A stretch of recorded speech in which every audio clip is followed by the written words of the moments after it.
Je viens de découvrir le seul accessoire dont tu as besoin pour ton téléphone. C'est un accessoire 5 en 1 qui peut faire trépied, juste comme ça. Il peut également faire perche à selfie, comme ceci.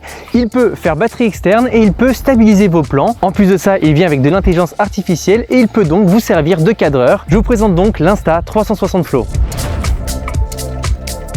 L'Insta360 Flow se distingue par son design ultra transportable. Il se plie et se déplie en un seul geste et c'est pour moi l'accessoire idéal pour voyager avec ses dimensions compactes, son poids qui est ultra léger et le fait qu'il se glisse parfaitement et super facilement dans une poche de veste ou même de jean. Au-delà de ça, c'est un produit qui est super bien fini et qui a un design qui est vraiment dans l'air du temps parce que le transparent revient vraiment à la mode et ça rend super bien. Et le pire, c'est qu'il est super simple à mettre en place. On a juste à placer cet accessoire sur notre téléphone, donc c'est un accessoire assez basique finalement, et il va ensuite s'aimanter directement au stabilisateur avec le téléphone. L'aimant est assez puissant pour tenir un téléphone sans aucun souci. Après, au-delà de ça, il n'y aura aucune manipulation à effectuer ou quoi que ce soit, il sera juste prêt à filmer. Je me retrouve donc à penser que si je devais avoir qu'un seul accessoire avec moi lorsque je pars en voyage, ça serait bien ce trépied, perche, batterie externe, stabilisateur, cadreur, ça serait ça. On va commencer rapidement par les deux fonctions les plus basiques, le mode trépied et le mode perche, qui ne se voit pas forcément lorsqu'on prend le trépied pour la première fois en main, mais pour faire simple, pour mettre le trépied, il faut juste tirer sur la partie du bas, donc comme ceci.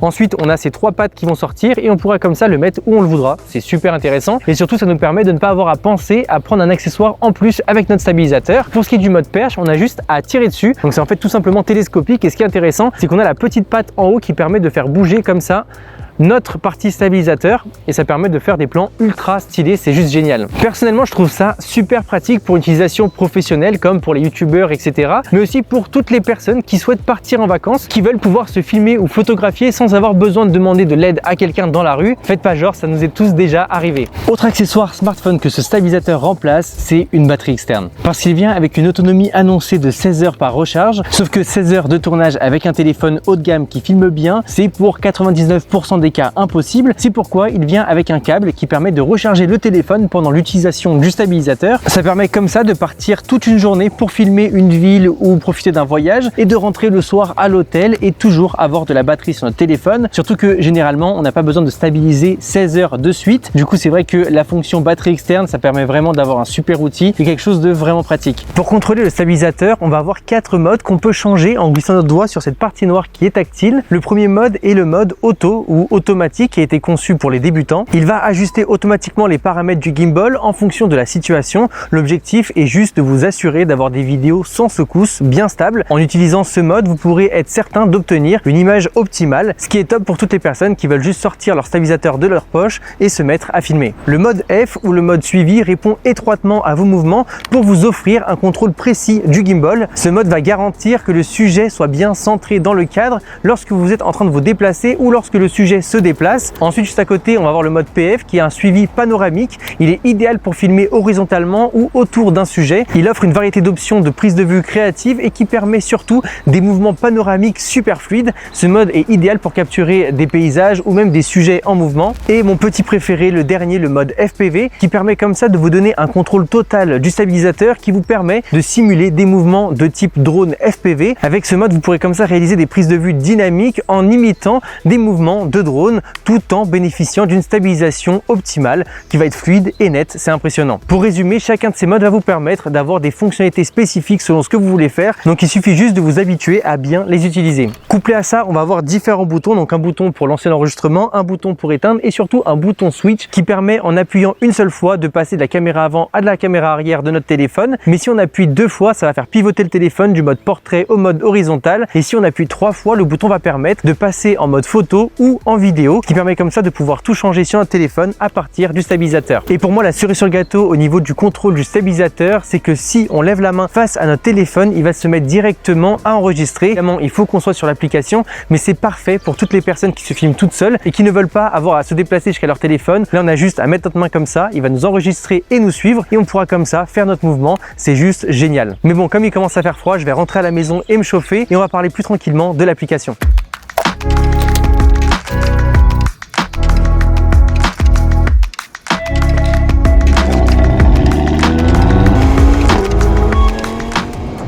Et au-delà de la stabilisation, ce qui m'a vraiment impressionné, c'est l'application et toutes les fonctionnalités qui vont avec, comme par exemple le suivi qui est super impressionnant. On a juste à sélectionner la personne sur l'application qu'on veut suivre et ça va automatiquement la détecter et bouger le stabilisateur en fonction des mouvements de la personne. Et comme tu peux le voir, ça marche super bien et même si tu passes derrière un objet comme par exemple un arbre, ça va te redétecter aussitôt que tu réapparaîtras. Mais c'est pas tout parce que l'application permet de faire un tas de choses comme par exemple un timelapse avec le suivi en même temps. Et si tu manques d'inspiration, l'application peut aussi t'orienter grâce à la fonction Shot Genie qui va te proposer un montage en fonction de l'endroit où tu es avec une musique et des plans que tu peux respecter pour reproduire les effets. Pour le coup, on peut dire que l'application est le compagnon idéal pour créer du contenu.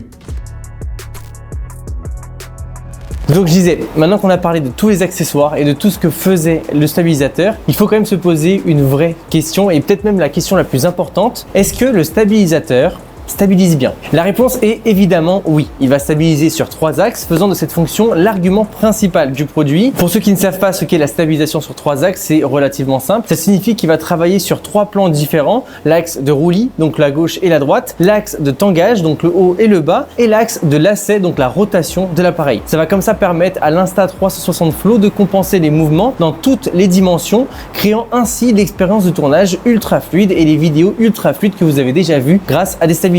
Si votre téléphone est en plus de ça un téléphone haut de gamme, c'est-à-dire avec une stabilisation qui s'appelle la stabilisation optique ou électronique, optique pour la lentille qui va stabiliser électroniquement l'image et électronique parce que le téléphone va faire un traitement par lui-même, vous pourrez vous vanter d'avoir une image ultra professionnelle sans avoir à vous prendre la tête avec ce stabilisateur là en plus. J'ai trouvé ça super intéressant d'essayer de mettre l'iPhone côte à côte avec le stabilisateur. Donc d'un côté on a l'iPhone qui est l'un des téléphones avec la meilleure stabilisation du marché et de l'autre on a l'iPhone plus le stabilisateur. Et comme vous pouvez le voir, il y a vraiment une énorme différence. Évidemment, on est dans un cas extrême où je suis en train de courir, mais ça montre malgré tout qu'avec un stabilisateur externe, on peut dépasser les limites de nos caméras. Après, les téléphones ont aussi des modes de stabilisation, donc vraiment où l'image va être croppée, donc c'est-à-dire on va zoomer dans l'image pour essayer de calibrer et récupérer les mouvements, mais ça va vraiment dégrader la qualité d'image. Du coup, si vous voulez avoir la meilleure qualité possible, donc la vraie caméra sans aucun zoom, sans aucune perte de qualité et avoir la meilleure stabilisation, c'est vraiment l'outil que vous devez avoir.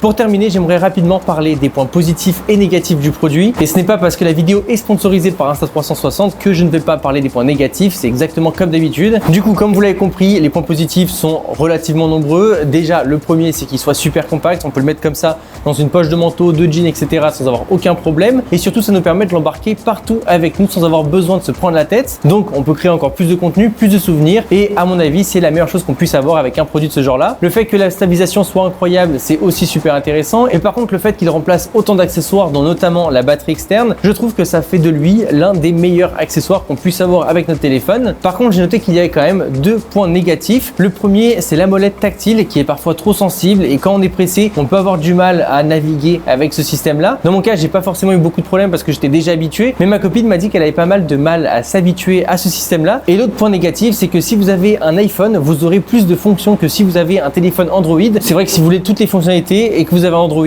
c'est un peu dommage, mais par contre vous avez toujours la stabilisation, le suivi et toutes les fonctions principales. C'est juste par rapport à certaines fonctions spécifiques que vous ne pourrez pas avoir sur Android mais qui seront uniquement sur iPhone. Comme d'habitude, si vous avez des choses à partager par rapport au produit, que vous l'avez déjà testé, que vous avez des retours d'expérience, n'hésitez pas à le mettre dans les commentaires, ça peut toujours aider les personnes qui regardent cette vidéo et moi ça me fait toujours plaisir de vous lire. Nous on se dit à très vite pour de prochaines vidéos. Salut à tous, c'est André Martin.